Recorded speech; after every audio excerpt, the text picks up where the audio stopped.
In this video, I want to show you the exact steps I use to automate my sales funnel and get steady, predictable revenue. And make sure you stick around until the end because I want to share with you how to smoothly scale your business by getting your team and systems ready for your busy season so that you can grow without really being stressed out. By the way, if we haven't met yet, my name is Emmanuel. I'm the founder and kind of chief talking head guy over here at Square One Group, where our mission is real simple. It is to help solopreneur founders grow and scale their business using systems. Automate your sales funnel to drive some predictable revenue streams. You will never get consistent leads until you've done this one thing. Stop. Here's how you get more leads with ChatGPT. So listen, I found myself buried in tasks at one point. Leads were coming in, but closing them felt like I was running on a treadmill. No matter how fast I moved, the results were completely inconsistent. My CRM was full of uncontacted leads, and I realized that I was spending way too much time chasing leads instead of focusing on just my business, like truly trying to grow the business. And the reality is I knew that there was a better way out there, but everything felt just truly overwhelming. If you've ever juggled follow-ups, or maybe you're just tired of closing deals manually, or maybe you're worried about missing your quarterly or annual sales targets, I know exactly how frustrating that can be. See, here's the reality. Most leads don't convert immediately. People need reminders more than explanations. But without consistent follow-ups, prospects, they always end up forgetting about you. So that means manually managing emails and outreach, it becomes exhausting really quickly. And the real challenge here is maintaining engagement long enough for the right leads to become ready to buy. And if you don't show up regularly, you end up losing potential customers, which essentially means you're losing revenue. And you wasted a ton of money on these leads that you can't follow up with, and that just inevitably leads to unpredictable cash flow. So the fix here, that's when I realized that I need to stop chasing and I need to start nurturing. The solution here, it was automation. Create a system that runs without me constantly being involved. And here's how I made it work. My step-by-step process. Number one, it is to focus on what matters and address the core problem. So check this out. At first, I started off by listing the 5 core problems that my audience faces. But reality is over time, and the more I understood my audience, that eventually expanded to like 7 or 8. Now, these core problems became the themes of what I talk about every single week. Step 2 is to daily theme out content, so I show up consistently. So simply put, to stay top of mind, I built a simple themed content schedule that worked like magic. So Monday, I would share a story, then provide a lesson, and then present an offer. Tuesday, I would provide a free guide or a lead magnet. Wednesday, I would shift the mindset or the beliefs of my core audience. Thursday, I would share social proof. And then Friday, I would simply just ask a question to my audience via email to see if I could get some engagement. Now, this approach, it led me to address my ideal customers or prospects' problems head on in small, consistent doses. Every piece of content reminded them of how I could help without being too pushy. And then step 3 was I automated this with AI.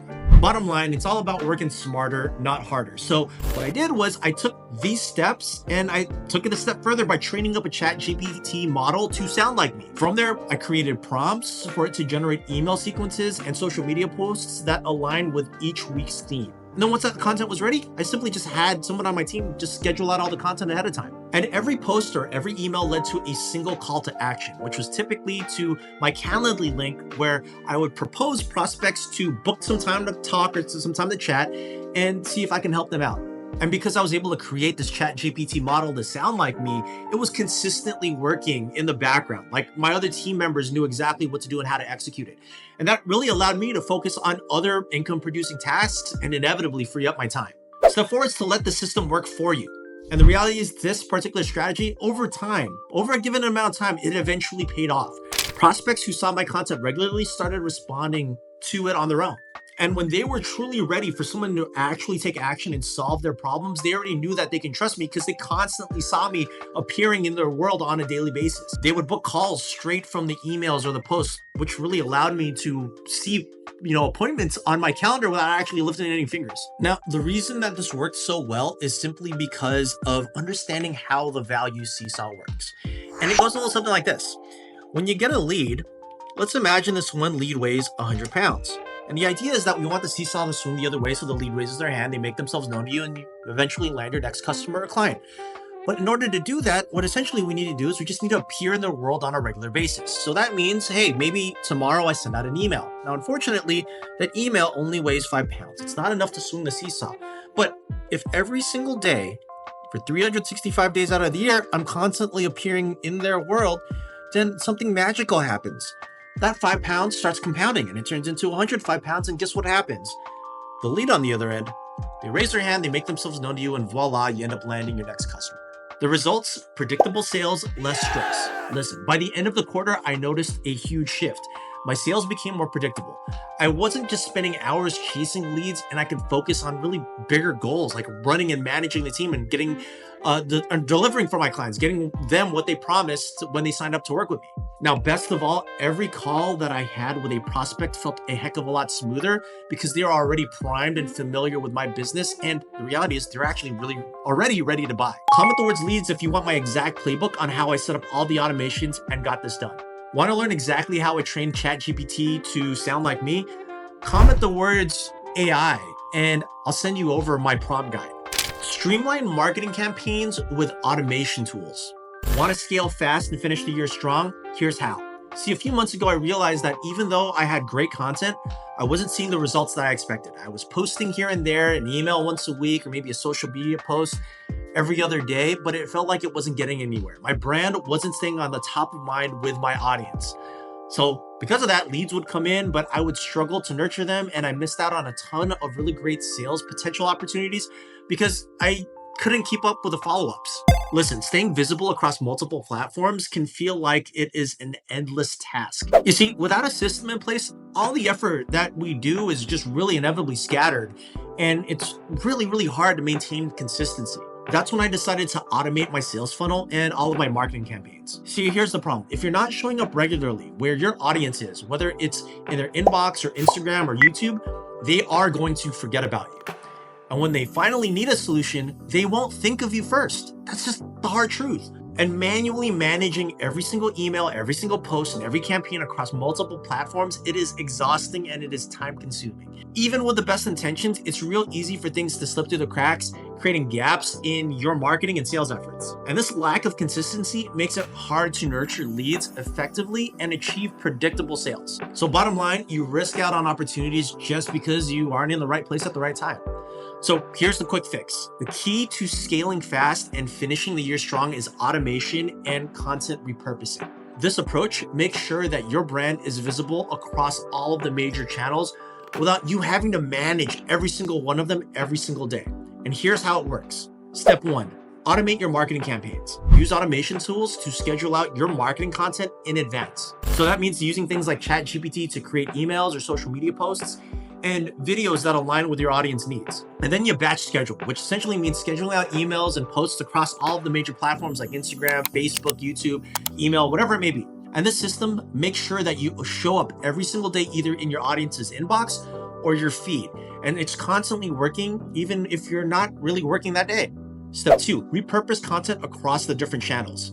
So instead of creating new content from scratch for every platform, repurpose what you already have. Email insights can easily expand into maybe TikToks or YouTube short videos. Longer content can easily become snippets for other platforms. This slow strategy here, it multiplies your reach without any additional effort. And also make sure that your brand stays consistent across multiple channels. Step 3, stay top of mind and nurture leads daily. By showing up consistently where your audience is, you stay top of mind.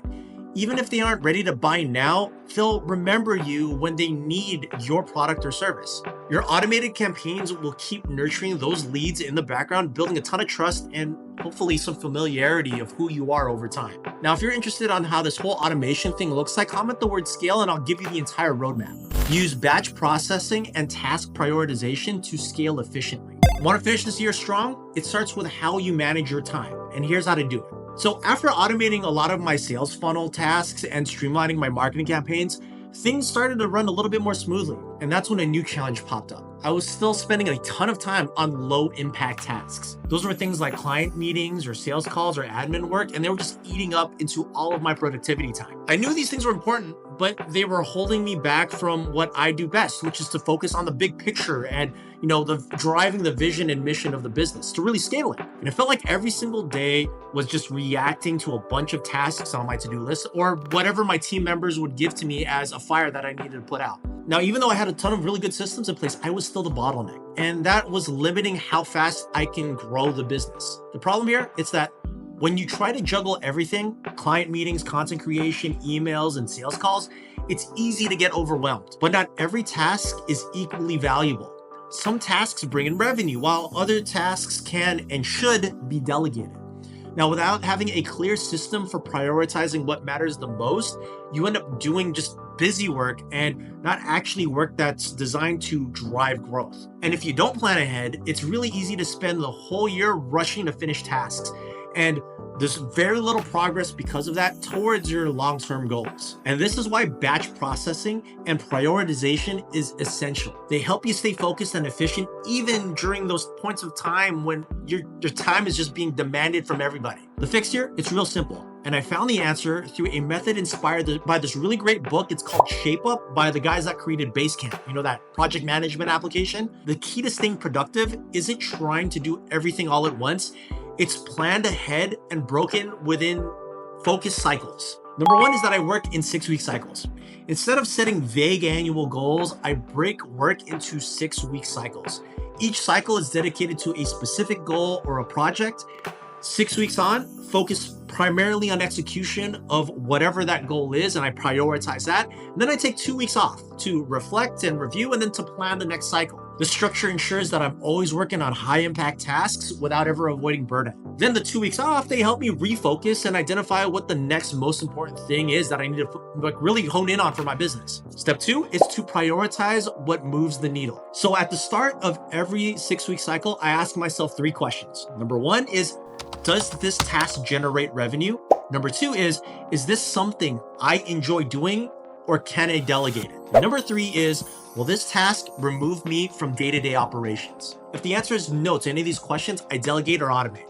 And the goal here is simple. It's because I want to buy back my time so that I can focus all of my effort on primarily growing the business, like building strategic partnerships, or maybe improving sales processes, or just systems in general. Step 3, it's to batch tasks to maximize focus. Now, to avoid wasting time on context switching, what I do is I batch similar tasks to focus prioritized blocks. So here's a great example. Mornings, specifically designed and delegated for creative tasks like content creation or planning. And that's usually because my mind is the freshest. Afternoons, designated for meetings, client work, or admin tasks.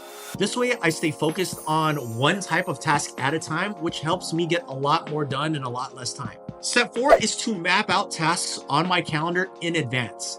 Now, before a cycle begins, I map out all of my tasks in that 6-week cycle. Every task, it gets a time block on my calendar.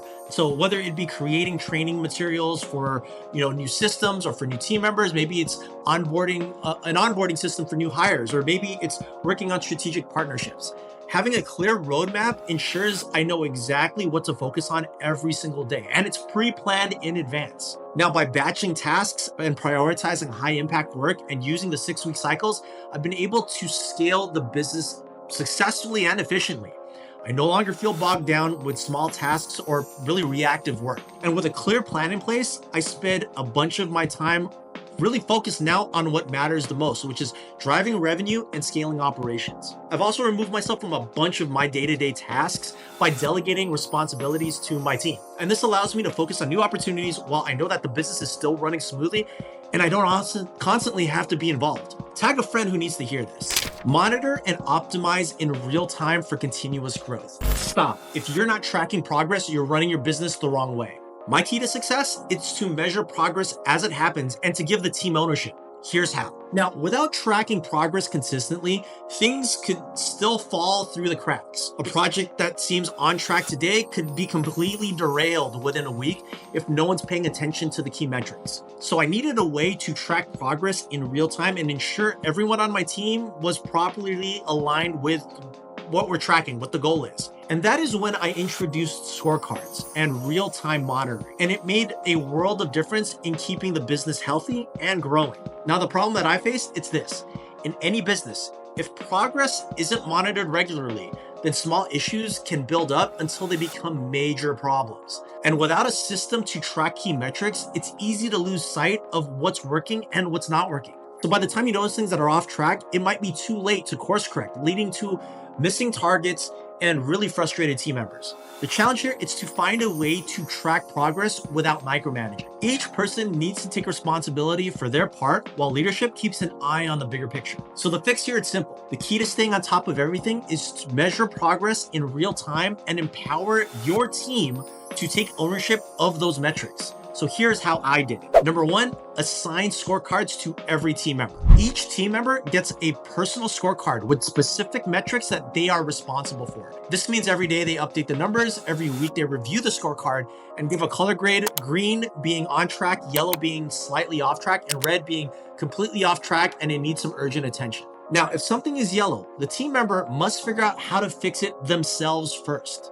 And if they can't resolve it and it turns red, that's when I step in or someone on my leadership team steps in to figure out a better way to course correct. Step two, it's to use a CEO dashboard to track key metrics. Now, from a leadership standpoint, I use a CEO dashboard that consolidates the most important business metrics that matter to me. This dashboard, it helps track overall progress toward monthly and quarterly goals. It monitors key metrics for each department and team member. It spots early signs of trouble before they become bigger issues. And what this looks like is each week I log into this dashboard to check the numbers and assess the health of the overall business. And if we're off track, then I'll discuss solutions or different strategies with the team during our one-on-ones. And speaking of one-on-ones, that's step three, monthly meetings to review progress and set goals. Every month I meet with my team one-on-one to review their scorecards, identify what's working and what needs improvement, and more importantly, discuss any of the metrics that are off track so that we can create an action plan to get us back on track. And if someone is struggling with their particular metrics, this essentially means that they're going to be put into a PIP.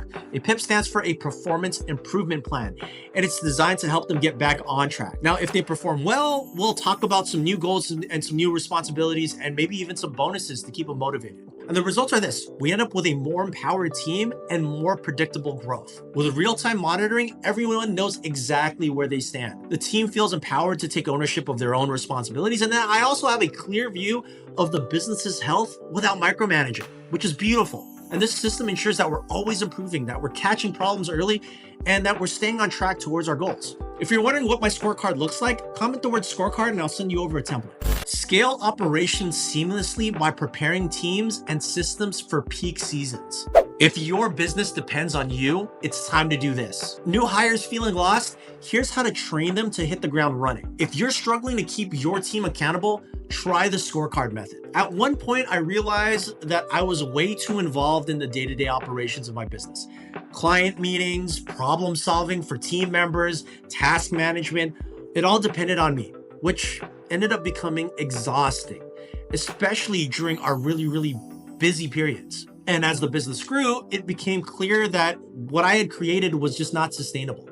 I needed to remove myself from the operational side of the business and build systems where my team can handle everything independently without me. And if I didn't solve this problem, scaling would become impossible because every busy season, it would just feel like chaos. So this led me to design a system where the business could run without me needing to be the one solving every single problem. Because the reality is this, when we reach a certain client threshold, without a prepared team and structured systems, the business is going to fundamentally fall apart. Tasks get missed, processes get chaotic, and your team members or your employees, they end up feeling overwhelmed. If the founder is the only one that knows how to manage key operations, it creates bottlenecks, limiting growth, and it just burns out the founder. And because of that, the business becomes stuck, simply because the team can't fully support the increased workload on their own. And that means growth is capped, which inevitably, instead of scaling, means that the founder is stuck handling the day-to-day issues and inevitably burning out. So the fix to this, it's simple. To solve this problem, I developed what is called a BOSS for the business. BOSS stands for Business Operating System, a framework that ensures every team member knows their roles and the business runs smoothly even during the most busiest times of the year. And here's how it works. Number one, it's to create clear processes and recurring tasks. Every team member gets a training and tools that they need to manage their task confidently.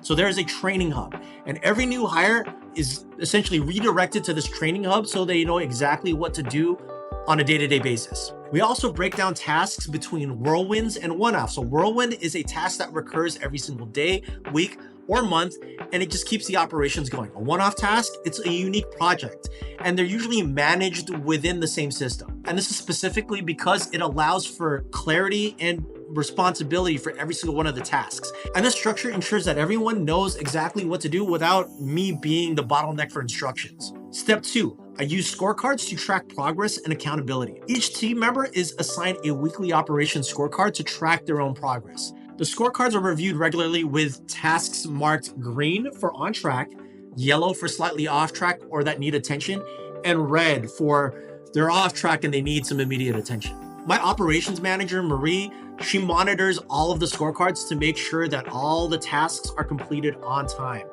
So if someone falls behind, we course correct really early on to avoid any big issues. This way, the business keeps moving forward without me constantly needing to be the person overseeing everything. Step 3, it's to identify weak links and then optimize continuously. This essentially means that the success of the business depends on every team member pulling their weight. The weakest link in the team sets the limit of how far the business can grow. Our job as leaders, it's to identify areas of weakness and then improve upon them, either through training, through coaching, through support, just finding ways to get team members to become better for their role and just individuals in general. And this ensures that our team is always ready to perform, especially during our busy times of the year. And the result of this, a self-sustaining business ready for growth. Now with a new boss in place, my team can manage their own workload without needing me to step in. During the busy seasons or the busy times of the year where we're handling a whole bunch of clients, everyone knows exactly what to do. They know their tasks, they know their responsibilities. This allows us to scale seamlessly without the stress that usually comes from an increased demand from everyone. This has also allowed me to free up a lot of my time to focus on growth opportunities instead of just being stuck in the day-to-day operations. Now, if you want the actual framework of what a business operating system looks like, then comment the words BOSS, B-O-S, and I'll send over the framework. Comment the word process and I'll send you over our framework for helping you create tasks and delegate tasks really easily. Comment the word accountability and I'll send you over the scorecard that we use to stay on top of every single one of our team members.